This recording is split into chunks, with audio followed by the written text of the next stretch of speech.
No, football films don't have a great No. track record, do they, No. for the actual football? But I mean, you've got such a varied career with such a myriad of wonderful kind of roles. It's so different from the other. But is it not sometimes just really nice just to dip into something so uncynical as a film like The Beautiful Game? Yeah, absolutely. I look more and more and more for uncynical. I don't want to be involved in any. I like playing people.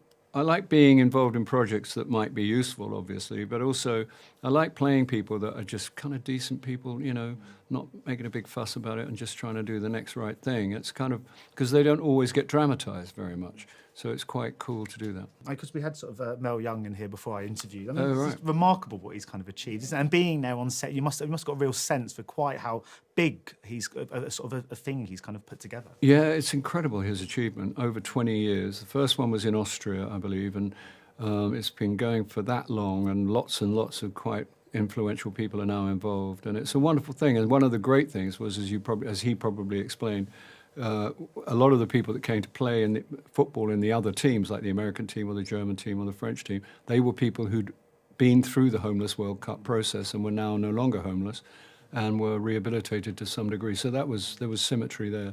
And it was, you did get a sense. I mean, and talking with him, he's, he's relentless, and he's just kept going. And it can't have been, I'm sure he didn't get a great deal of encouragement initially, because the word homeless tends to, people turn off their brains.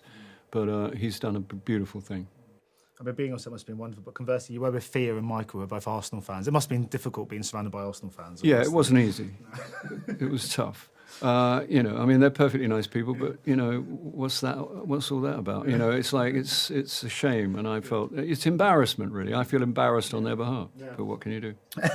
But it's good to, because I love football. I just want to speak about football all the time at junkets, but it's always hard to. But now I've got the license to, because this film's about it. So I wanted to ask you, because I know you're a really big fan of the sport as well. What was your first ever game? Do you remember the first game you went to?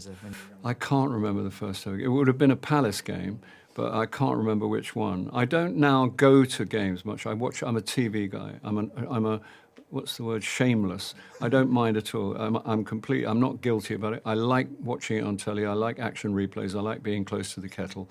I like punditry at halftime. I like to watch Italian football and Spanish football. I love it. I love all of it. And have you ever played much? Have you ever been any good yourself? No, I was never any good, but I did play for hours and hours and hours and hours when I was young. Yeah, I went to a school that was a grammar school. Therefore, they were aspirational in terms of class. And football was sort of considered to be a bit, beneath them. So we never got really to play serious football, but we had to play rugby, which was all right, but it wasn't football. But I played after school hours on the rec, but I could send the messages, but they didn't quite arrive in time to do any good. So, And obviously you play a sort of scout here. I just wondered, what's the best sort of player you've ever seen live? What would you say the best? Who would you say is the best you've ever seen in the flesh? Well, in the flesh, where I really registered the difference, I went to Arsenal to watch Arsenal play Roma, and Francesco Totti was there. Wow. And you realise immediately that there is another species, and he's a physical genius, because everything he did was beautiful.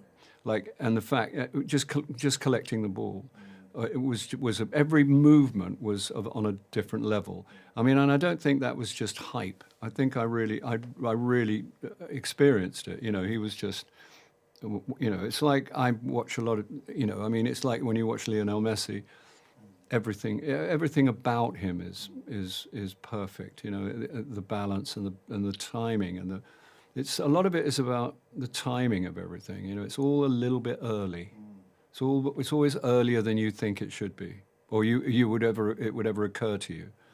And it's wonderful. It's thrilling to watch. Yeah, I saw Messi play once, and it's incredible for the player that's the most marked player on the pitch. He had time every time he got the ball. Yeah. It was incredible. Yeah. But I had the same thing with Totti with Seedorf when I was a kid. My final question, because obviously when being on set for this, I mean, so much of it is on the pitch, which means you would have spent a lot of times kind of in the stands or kind of watching. It must have been quite nice, because I guess there's a lot of downtime on sets to actually have a lot of football to kind of watch. Yeah. And they were good. There were some really good people.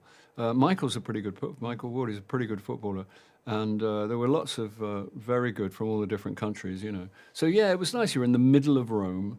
They built the stadium for the film, We were surrounded by beautiful buildings and trees. And yeah, it was great, and lots of good coffee. Good job then. Yeah. Brilliant. Well, thank you so much, Bill. Much appreciated. Thank you. Cheers. Thanks. Take it easy. Ladies and gentlemen, you're watching Hey You Guys! Hey, you guys! Hey, you guys! Hey, that's what they all say. Hey, you guys! Hey, you guys!